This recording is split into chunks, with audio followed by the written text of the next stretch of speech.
Welcome to the Family Office, planning for the people who matter most. I think also just kind of as an update here on what's going on, obviously I think, and again, I think, as far as Venezuela is concerned, things seem to be going smoother than everyone thought they would. Isn't that a shocker, Len? Are you shocked? Tell me what's been smooth about what's been going on in your brain, Chris. Please enlighten me.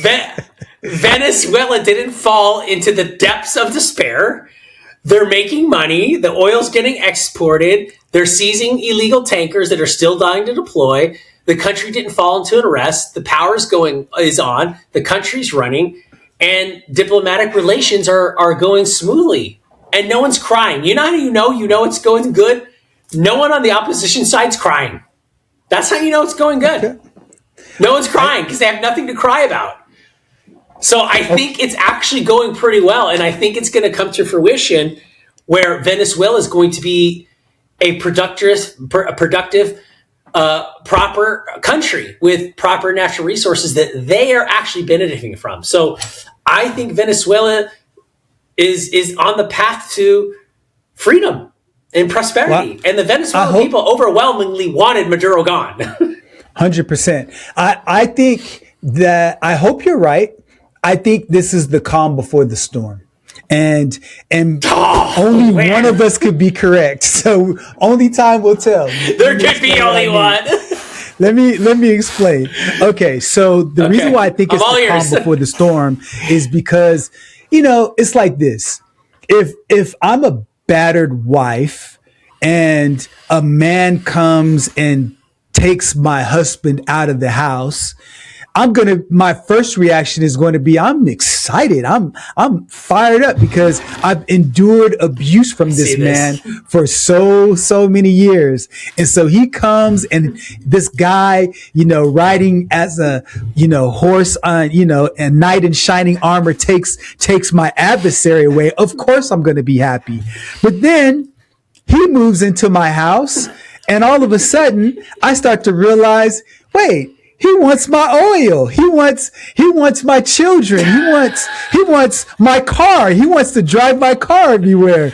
Wait, he wants to buy groceries with my credit card and eat my food.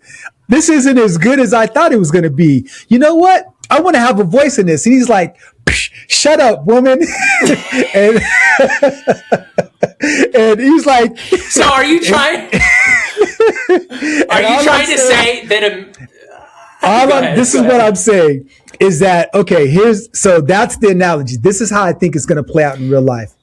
So they put the vice president in office, but they're looking to have Edmundo Gonzalez in. And I think they believe there's going to be a democratic election. And I think that at this point, the United States isn't going to care about how the elections take place. And so they're not going to be there to police the elections. And in the absence of one type of leader, it leaves a vacuum. And I believe that given the fact that the person right now that's in place, I think because she's part of the old regime, I don't know to what degree she's going to allow a fair election to happen, because once she gets a little taste of that power, she's going to love it and get intoxicated by it and do everything that she saw Hugo Chavez do and do everything that she saw Maduro do. And I think she's going to try to stay in power and she's going to try to impede the elections from happening. And as long as the United States gets access to that oil, they can take that oil and they have access militarily to block China and Russia. Everything's good. And I think the people are going to end up suffering. And so then over time, as the people keep suffering, I believe that's when factions will start to rise and tensions will start to boil. And that's when protests will start to happen, because the people didn't get what they anticipated they were going to get. So right now, it's a honeymoon period. I believe that honeymoon period, give it 6 to 12 months, I think things are going to deteriorate over there. Because Exxon already said that the whole region is so unstable that it doesn't make any sense for us but economically to go there. And Trump is like, you know what? Screw you, Exxon. We've got Chevron. So I just think that it's just going to become uglier and uglier little by little. Well, I think in regards to the Exxon thing, Exxon just knew they weren't going to be able to compete with Chevron, and Chevron is so entrenched there, they're not going to be able to do it. No doubt. I agree. That makes sense. But I think what you're trying to say is America is the abusive husband for Venezuela, and we're going to come in there and batter. But look, here's what I do think, and I think it's very natural for that to progress, because I think it would progress that way. Machado is the interim leader right now, right? No. What is her name? Machado is the democratically elected leader, right? Is Machado? No. What is her name? Machado is the. It's not her. I thought it was Machado. It's the vice president. Vice president. Yeah, isn't it? I thought that. I remember her name, and I just forgot it. Yeah. It's fine. Like, that's the best part about what we do, Len. We're not pundits. We're not experts here. We don't have time to do that here, guys. Like, this is real people conversation, okay? Delcy Rodriguez is the person in power. Delcy Rodriguez. Okay. Yes. So Delcy Rodriguez is in power right now. And you're absolutely right. Mm-hmm. She is. So far, she's playing ball. But I think it's natural to think that it would go that way. But what most people, I think, don't understand when we think that way, and I'm not saying you don't understand by any means, Len, is that what I'm understanding, and maybe this information will change the way you're thinking about it. And that's exactly the reason why I don't think it'll happen that way, is because Chelsea knows. Talking about Delcy Rodriguez? Delcy, sorry, not Chelsea. It's okay. She knows. Is it Delcy, right? Delcy knows. Mm-hmm. Okay. She's next if she tries to pull that crap. Okay. We will swoop her up so fast, she won't even have a chance to even think Maduro. Because here's the reality. Trump came in and gave a master class of Reagan-style power. And everyone's afraid of Reagan-style power. And he gave that master class. Here's the second thing, though, that I don't think a lot of people lose track of. The Chinese delegation was there while we swooped in and took him.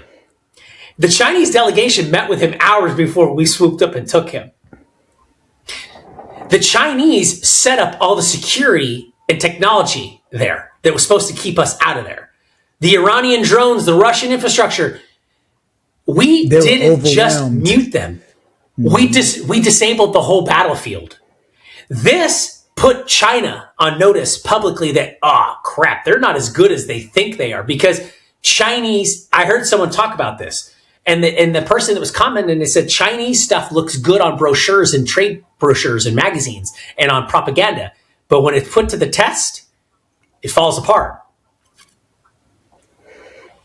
And this put Russia, China, Iran, and you see what's going on in Iran right now. Iran's falling apart right now. They shut the power and the internet off, baby. Right? Mm-hmm. This leads to what people have been killed so far. Right. And by the way, this I think goes further than oil. Oil is one of them, but I think oil is on the. If there was the top 5 reasons why we went into Venezuela, oil is number 5. Number 1, it's all about.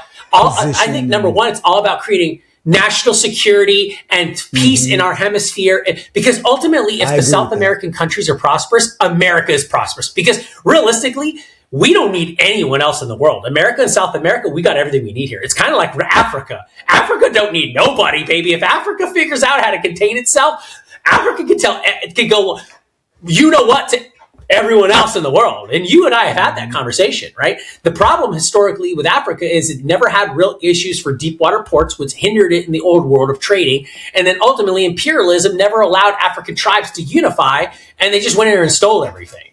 And again, and these are yours and I's topics of conversations, but but lastly, after all this is said and done, and this can transition us into a different topic if you want, but ultimately what I think you see playing out here, given that the European unions are on the rope and their economies are in the crapper and they're having their own immigration problems now in Germany, Spain, UK, You saw the guy say, look, it's time to make Britain great again. Like, we're kicking out all this stuff. We want to watch Trump and do that stuff. He said that last week. I don't know if you caught that. Ultimately, what I think we're seeing here is we're seeing Trump coalesce a power between allied power between, and I know this is weird, US, China, Russia, India, and Japan. And screw the European Union, because these guys have been starting the world's war since the beginning of freaking time. It's all started there. And I think you're seeing this coalesce of power, and obviously throw Israel in there because Israel doesn't move without US and US doesn't move without Israel. They're like conjoined twins or something. That's kind of what I see, Len, because that totally throws out because BRICS is on its heels now. Because ultimately, everyone wants to talk about the U.S. wants the oil in Venezuela. No, China and Russia want that oil, and Iran want that oil. So they want that oil. Before I respond, I need to understand what I think I heard you say, because okay, so you talked about BRICS, and it sounded kind of like you were saying that the United States is trying to create coalitions with the BRICS nation and decide to push NATO to the side. Is that what I heard you say? Yeah. I think what you're seeing is the new, because think about it. Who runs the world? US, China, Russia, India, and Japan. Right? Okay, sure. United States, China, India, Russia, Japan, Taiwan. Those are the power players, right? Everything comes from there. Like when you think about leading world, you could probably maybe throw Germany in. Actually, what's a shame is that the European Union actually drags Germany down. When you look at it, okay. I mean, Germany's the largest and most successful economy Spain's bankrupt. Sure. Mm-hmm. Greece, Spain doesn't. Yeah. Greece is bankrupt. I mean, so when you think about it, UK is a disaster because it's just importing everyone's refugees. Egypt just recently said the week ago, no refugees. Egypt, their PM or whoever said no refugees. So I think what you're seeing is a coalescence between the US, China, Russia, Japan, India. I disagree. I understand why you would say that, though, because I believe that Trump has fundamentally changed. I think Trump has fundamentally changed the relationship with NATO, to your point. And also, I think what happens is that he sees President Xi and he sees President Putin as people that he'd like to be, because they've been in power for many years and they're highly revered, at least from perception wise, from the outside looking in. And they're people who are respected on the world stage. And in the United States, presidents come and go, and and President Xi and President Putin, they stay in office because they're dictators. Now, when you look at NATO, President Trump has changed the nature of the relationship, which concerns me, because what he says is that NATO, they're, a group of people militarily that don't have the same amount of might, and financially they don't put in what they're supposed to put in, and the United States pays its unfair share. So he's been very critical of NATO. And I agree that NATO shouldn't just rely on the United States for its military might and its financial prowess and lean on us unnecessarily. So I think he has a good point there. But where I disagree with you is that I look at Russia as an existential threat. And I believe if they had their druthers, that the United States would stop imposing sanctions on them, and that the United States would be subservient to Russia, because Russia wants to recreate the USSR again. Now, as it relates to China, other people suggest that China's an existential threat. I don't know to what degree I agree with that or disagree, because I don't have enough information. What I see, and when I study, what I recognize is that, the United States needs China as it relates to their manufacturing and the low cost of labor to keep our lifestyles the way that it is. So the United States and China are really connected, and if you disconnect them, we both end up hurting. So I don't necessarily see China as an existential threat. So I could understand why you would suggest that maybe we're coalescing with them.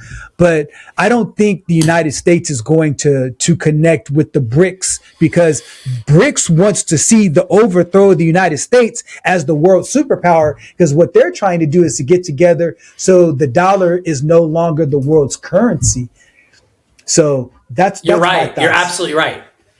You're absolutely right. But here's the biggest power play with that, because when you think about it, what we just did with the Venezuela move and what Trump's doing with that is you don't want to go to war with BRICS. You want to infiltrate. Absolutely. And we've just infiltrated BRICS. Trump is infiltrating BRICS. Trump is infiltrating BRICS, and that's exactly what he did with the Venezuela move. He's infiltrating BRICS. And he had to do that because there's such a strong show of force. It's not a war like that. And when I go back to it historically, and I might be wrong on this, and I probably am, but I just think from a surface level, or not even a surface level, but just a general understanding, what war historically did the U.S. start before World War II? What war did Russia start? What war did China start? All the world. What war? Like really? Yeah, World War I and World War II was started by Japan and Germany, respectively. Europe. So you're not. Well, no, wait. World War I came out of the European Union, and World War II came out of the European Union, and then Japan just felt left out for some reason and decided to get involved. But realistically, right? What war has Russia? When has Russia, outside of the atrocities of communism, which is obviously we know under Stalin?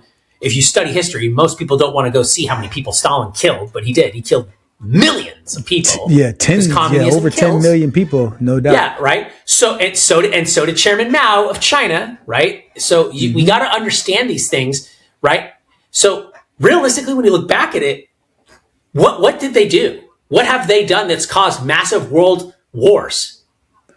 No, not world wars, but I mean, Russia just went into Ukraine and started a war, and but here's the thing: why does NATO exist? Because NATO's afraid of what? These NATO countries are afraid of Russia. They're afraid of being attacked by Russia.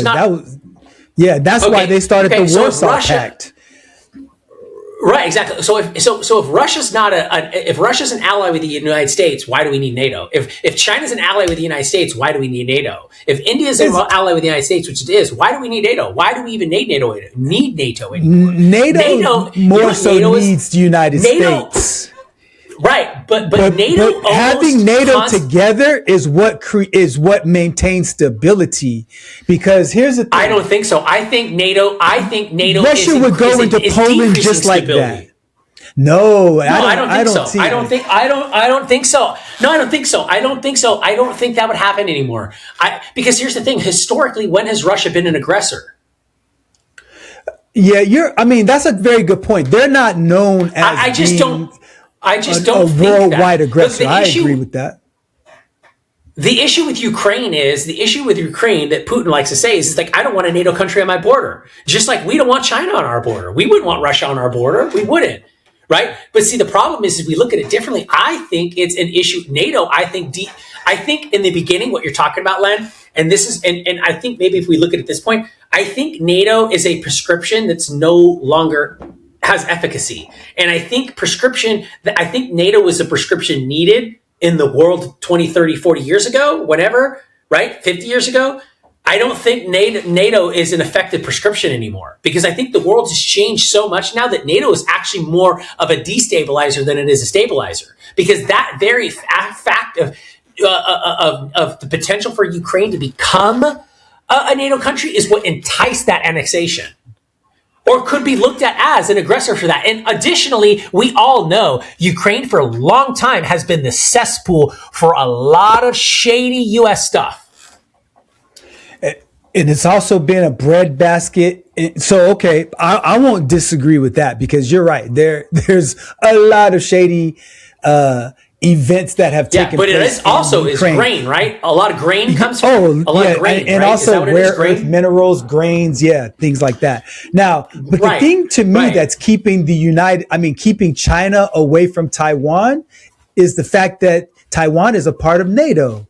And so, because they know that if they go into Taiwan, that now they're having to deal with the full might of the United States because of the pact they made, with NATO back in the 1940s. So I do believe, because look, all war, and you talked about this really eloquently last week, Chris. While I disagreed with a lot of your points, Wow, overwhelmingly, Len, dude, I you, thank you for you, that, by the way. Len, that you, was like, yeah, I feel like I just got a master's degree. bro, last week you were on fire, man. You really were.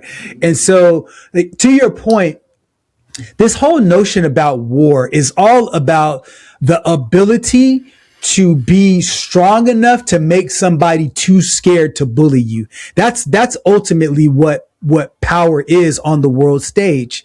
And so when you look at Taiwan, if Taiwan wasn't a part of NATO, then China would have attacked them like yesterday.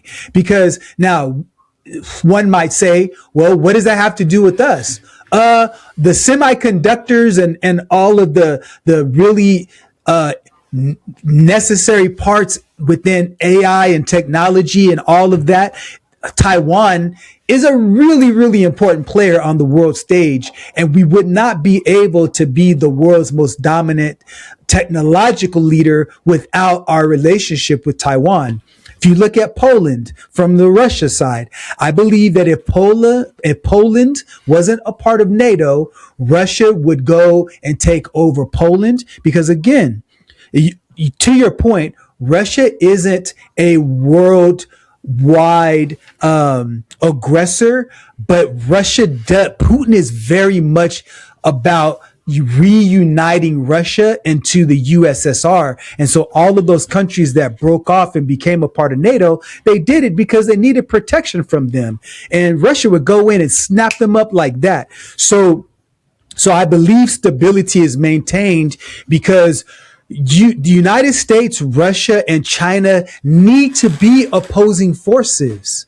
They need to be opposing forces. And because of that, because each one of them represents a credible threat to the other, that credible threat is the exact thing that maintains stability. If the United States and China or United States and Russia got together and they wanted to begin to act aggressively, imagine if United States, Russia, and China became one unified force.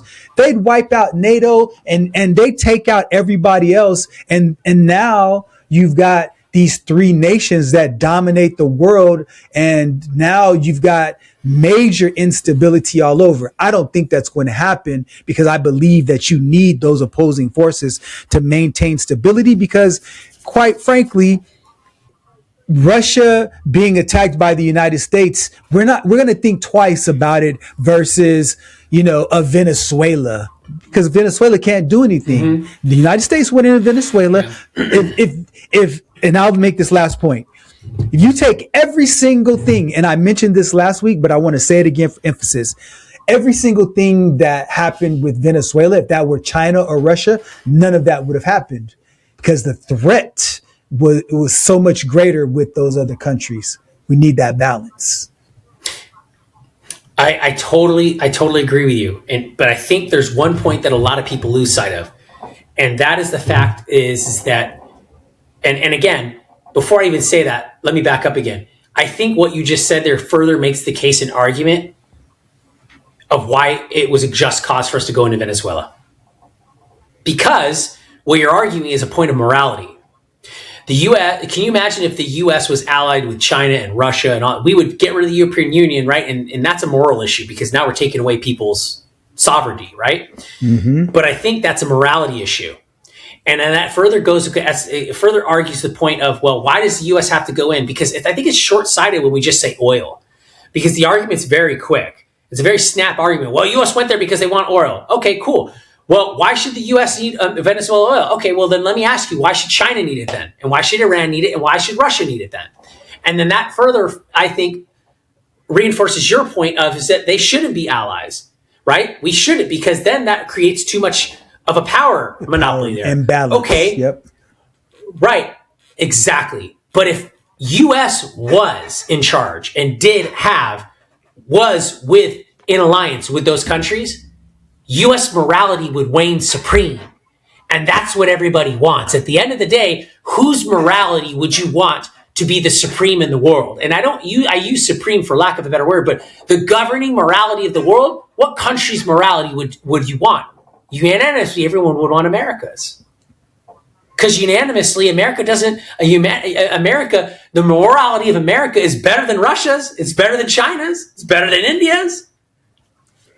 I think you could argue that point, but I understand what you're saying. Like the ideal. So I think that if you yes, yeah. So if you coalesce that together, you wouldn't have that issue of because America's not going to go China. We're not going to go knock out NATO or the NATO countries. Russia, stop that. We're all friends now, but don't do that. We're not doing that anymore. Yeah, you know what, you're right. You know what, you're right. And to much exclamation. Sometimes it's good for countries to be annexed by other countries. Like in the case of Greenland. You want to go there? I didn't know if that was going to come up. Bro, predictions in 2026. I bet you the United States buys Greenland acquires Greenland. You think the Dutch is going to sell? By the way, yes.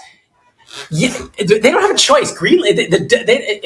I think, you know what I think it's going to be, Len? I think it's going to be a CAFA agreement. I think it's going to be a CAFA agreement. And if you guys don't know what a CAFA agreement is, it's basically we're going to let Greenland maintain their sovereignty, but we get to put military bases there and we get to use it strategically. But that's already what's going on right now. Paid for it. The United States already has carte blanche to put military bases there already. Not really because Denmark still is a crier. They're still crying about it. And but they understand that the United if we had an agreement there, they'd be much better off. They'd be much better off than they are with the Danes. And here's the other thing too, Len, because it reinforces your point. If you want NATO to be stronger, then let the U.S. acquire Greenland, because that makes the position of NATO way stronger than it is today. And it certainly scares the crap out of Russia and China, because now they don't have as much freedom in the Nordic areas as they do have right now. And Russia and China has a lot of activity in the North Pole regions that would completely be destabilized if the U.S. has control over Greenland. And that's the point of Greenland. And that makes sense in today's climate. It didn't make sense, 20, 30 years ago, but today it does. Okay. So I agree with you 100% that the United States being in Greenland gives us a major strategic advantage. Here's my point of departure. One, the United States already has access to Greenland militarily. They have military bases. They can add more if they wanted to. That won't be a problem, because the whole place is sparsely populated, bro. There's not even 60,000 people there. So having more military bases and all of that stuff, who cares, right? And because they don't have any oil, they can't go and drill because it's frozen tundra. So there's no real value that the land brings. So they can go and acquire more space militarily. That's not an issue. The other issue that I have, though, is that because now one could argue, should Greenland still continue to belong to Denmark? It's a territory of Denmark. And, so Denmark annexed Greenland, because Greenlanders, honestly, if you talk to them, they don't want to be Americans, and they don't want to be Dutch. They want to be Greenlanders. They want, their which own is a U.S. CAFA. U.S. CAFA makes sense. So I just think that I agree that the United States needs to be there and that it's strategically important from our point of view, for sure. But because Greenland belongs to Denmark, I just hope that Trump doesn't escalate and take it and do you think militarily that he's going to become militarily aggressive there? Or do you think that the threat of it is going to make Denmark say, you know what, we'll go ahead and sell it to you? No. Look, no, I don't. And historically, we've been trying to get Greenland for a while. If you go back and look historically, like a lot of presidents, like a long time ago, like I've been trying to get it. I think the biggest problem that you're not seeing with it, Len, is it's the same phenomenon on why we want it. Yes, we're probably right. We probably have bases there. We can probably do whatever we want right now. But it's just like a girlfriend. Okay? And there's a reason why that girlfriend wants that guy to say we're going steady. That's the thing that's the issue here that I think you're missing, is that by us acquiring it, it's like putting a ring on it. And that's really what we want to do. Yeah, it's our girlfriend right now, but we want to show the world that it's not, that we're wifing Greenland up. And that's the thing I think you're missing. Because I'm not missing that, our Chris. wife and we I agree with you. I'm just saying because this is a good, I'm glad you use this analogy. Okay. Greenland because here's hold on. Because it's going to show the world, it's going to have the same effect as Venezuela. It's going to show the world the U.S. means business. Okay, here's the point. Greenland, to use your analogy, is the pretty girl, right? And the United States is, the big buff football player. We're the quarterback of the high school, team, right? And we're like, man, we want you. But just because we want her doesn't mean that we get her. So what I'm not missing, Chris, is everything that you're saying. We need Greenland. I believe that. I believe strategically, militarily, where it is in its position in the world, all of those things. Like you have early missile warning systems. You can do a lot of interceptions. You can have a lot of what you're talking about from a strategic standpoint. I agree with you. But just because it's strategically prudent, it's not ours. It belongs to Denmark. And because it belongs to Denmark, we can't just go in and be like, hey, like, I think your girl's cute, I'm taking her. That's not how it works, bro. Like, but we're not doing that. We want to buy it. We want to buy her. I think Jay-Z's wife is kind of cute, man. But if I was single, I can't just go snatch her up because I think she'd be better with me. I'm talking if not, I call you Len Diddy Cooper.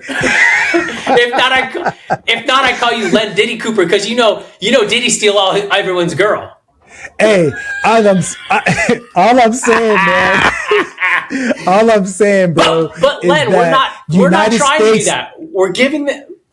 I agree. I hope that we continue to move forward in diplomacy and that it doesn't go militarily. That's all I'm saying. I believe that Denmark would be wise to sell Greenland to the United States.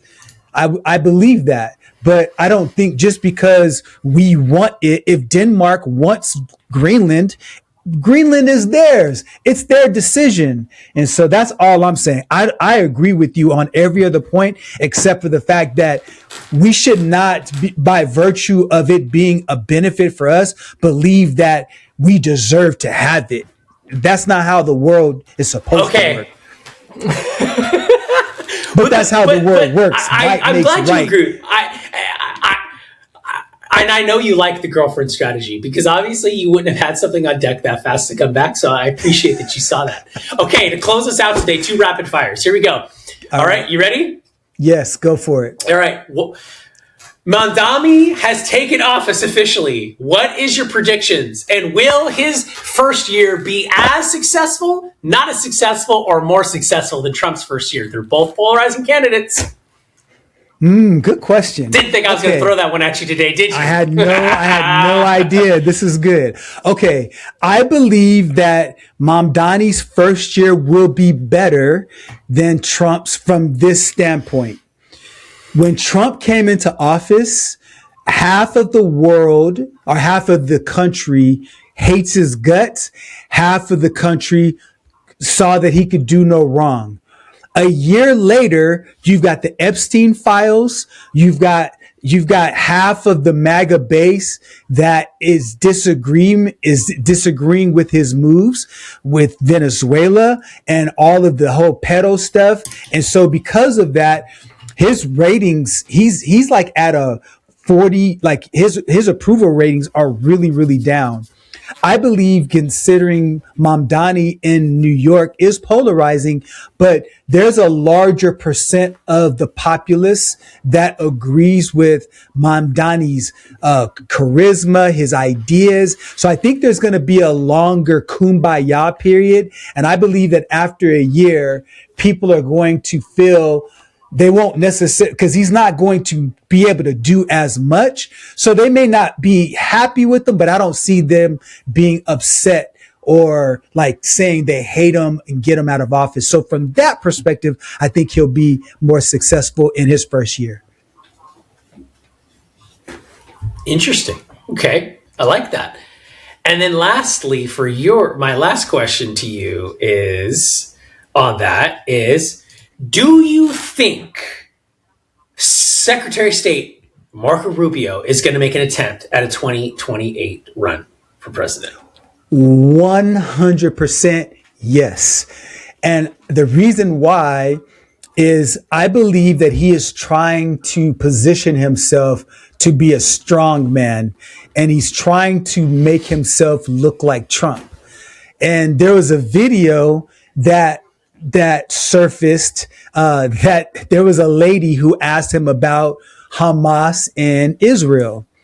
And he said something to the effect, make sure you're taping this, because she said, what do you think about Hamas killing innocent people? And he says, I believe that Hamas should be hunted until they're absolutely and utterly destroyed. And then the reporter fired back and said, hey, but what about innocent people being killed? And he says, I hate the fact that those innocent people are being killed, but Hamas, they're the ones who started it. They're putting, military installations under hospitals. And because of that, they need to be completely obliterated. Senator Rubio, will you call for ceasefire? No, I will not. Gaza? On the contrary. Senator Rubio, are you filming it? Wait, I want you guys to get this. I want them to destroy every element of Hamas they can get their hands on. These people are vicious animals who did horrifying crimes.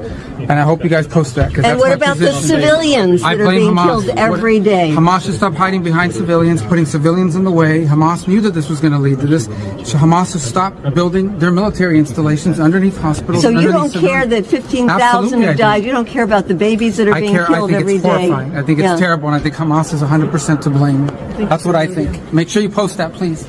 And so what he missed was the fact that there's this whole genocide that's going on because Israel is killing so many Palestinians. He didn't even address that.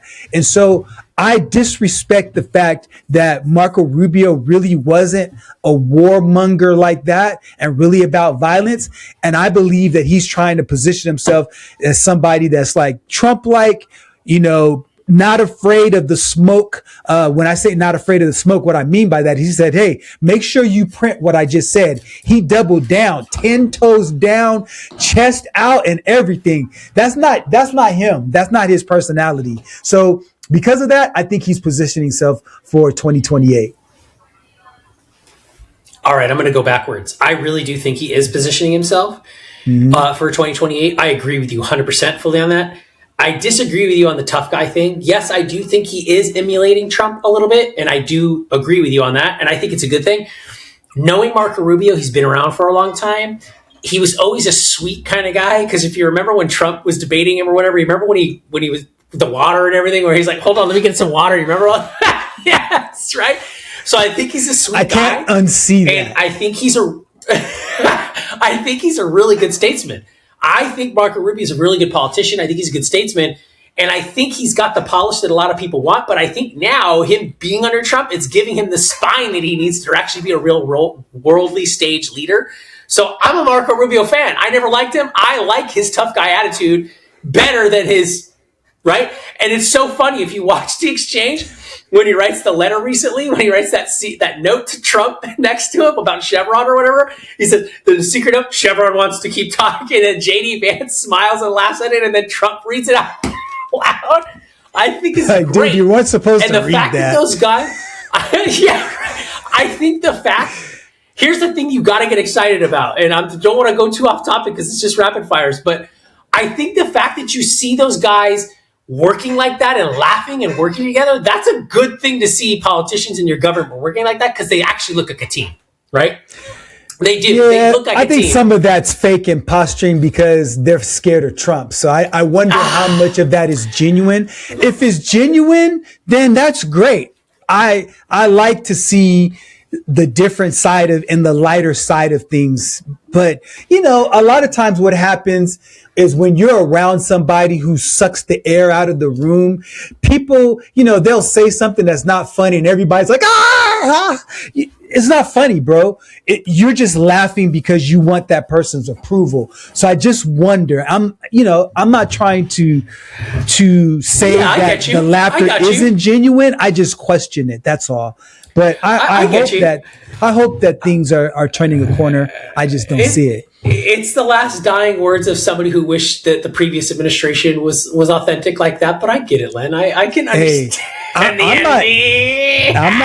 Sorry, Obama. Sorry, Obama's administration, Len. Sorry, I'll use something a little bit more palatable because we can all agree, even if you're left-leaning or right-leaning or center-leaning, the Biden administration was probably the most unpalatable presidential administration of all presidential administrations in history that we can remember, obviously, because we weren't around to actually, we could read what we wrote. In my lifetime, I would agree. Yeah, in our lifetime, I mean, you're 10 years, you're 54, right, Len? 53.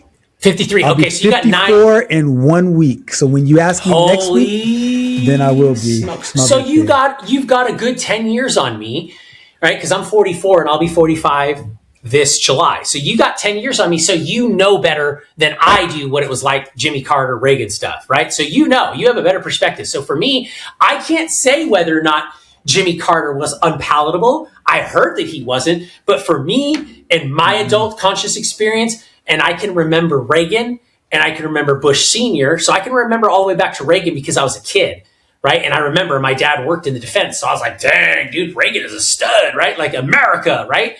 I think, Biden is probably the most unpalatable, second only to, go ahead. Outside of Trump, right? That's what you mean, right? Oh, heck no, dude. No.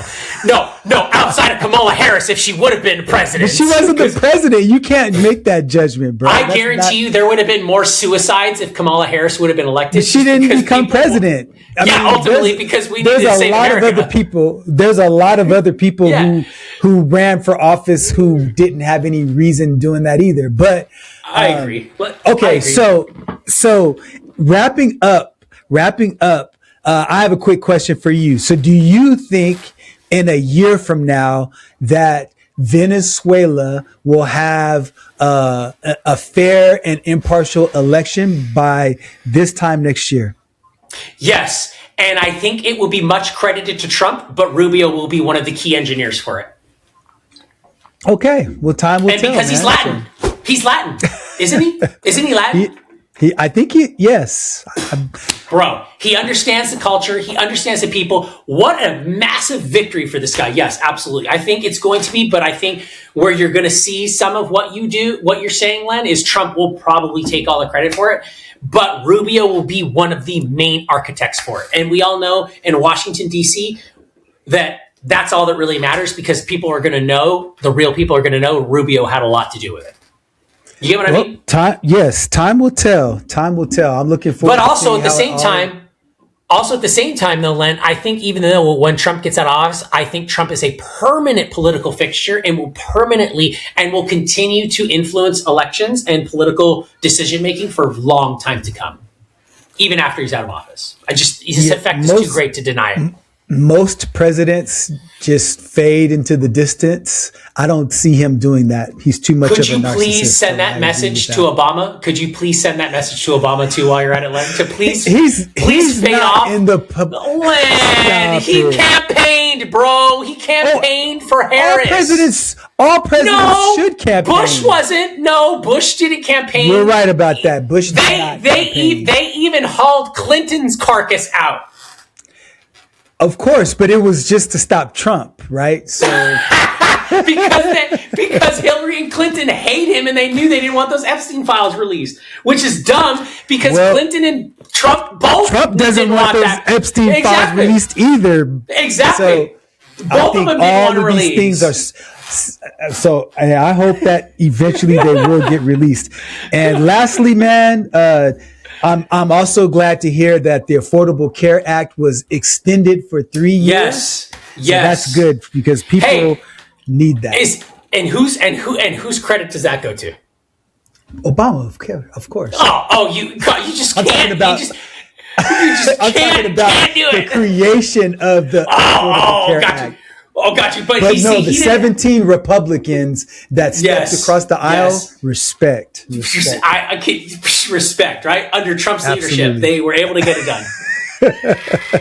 Because did he have to sign it into law? No, it was passed by Congress. But doesn't the president have to? Or no, not on that. Not on that one because he already. Are you sure? You know what? I'm not. Let's make sure, Len. I want to know if he has to sign it because at the end of the day, his signature will be on the extension of that, not Obama's or Biden's, because Biden couldn't get it. Correct. Yes, you're right. Do you like while you're doing that? Do you like when Trump's got all the pictures of all the presidents in the hallway at the White House and he's got and then they have a pin for Biden. He's a troll. He's very good at trolling, man. That guy. But so is Newsom. Come on. No, he learned that from Trump, bro. Like Trump is the best. I bet you if you asked Newsom that, he would not say that. But he'd probably get mad if he said that. He'd probably get mad at that. Let's see. I'm trying to see about does Trump. Let's answer the question. We'll answer the question when we see each other next week. How about that? Okay. Sounds. We can leave everybody with breathless anticipation on your reaction because you could just go. No, yes. People are watching this. They know the answer to this question, though. All right, we'll wait. We can wait. Let me see. Let's see. Let's ask the chatbot. Did you ask the chatbot? I'm going online right now. All right, let's see. Does Trump have to sign the extension of the affordable health care that was just signed, the subsidies? It has to move to Senate for consideration, and then the president has to sign it or veto it. Yeah. Okay, got it. Yeah, that's true. Okay. So, which is true for everything. Which is true for every law, because to your point, yes, it goes from the House and then the Senate, and then it goes to the president to sign into law for everything. So yes, for everything. He can't get credit for that, though, bro. I understand that, but this year you will pay less in gas, you'll get a tariff refund, and you'll get your subsidy back for your affordable health care, thanks to President Obama. Right? No, I'm not saying that. Thanks. Okay. We will leave it at this, that it is true that gas prices are down, no doubt about it. And it is true that the Affordable Care Act has been signed into law, no doubt about that. And you forgot one last thing if you're not done. The trade deficit has decreased. We will see the long-term effects of that one. So, but that's a good answer. That's a good one right there. I like that answer because it leaves it up for interpretation. Because you are right. It could be a dead cat bounce or whatever you want to call it. It could just be a temporary. It could be kind of almost like a stimulus, right? Could be. It could be. Well, look, we're out of time. It's always good, man. I enjoyed the conversation as always. And hey, listen. Some of you are going to agree with Chris's points. Some of you are going to agree with my points. And depending upon the episode, you may disagree with both of us from time to time. And that's what good debate and good conversation should be. And so we want to hear from you. Please like, comment, subscribe. And we look forward to just giving you better and better content as we can. And as you continue to give us energy, we will continue to bring information that's relevant to you as it relates to your health, as it relates to your wealth. And also, we will talk about our opinions about current events. Even though we're not journalists, we're just two businessmen in two different arenas looking to give you value in any way that we can. So with that being said, Chris, have a good one and see you next week. Conversation has given you clarity on your next steps. Please share this episode with someone who's walking the same path. Don't forget to like and subscribe so you won't miss future episodes. And remember, planning ahead isn't just prudent, it's an act of care. Thanks for joining us, and we'll see you next time on The Family Office.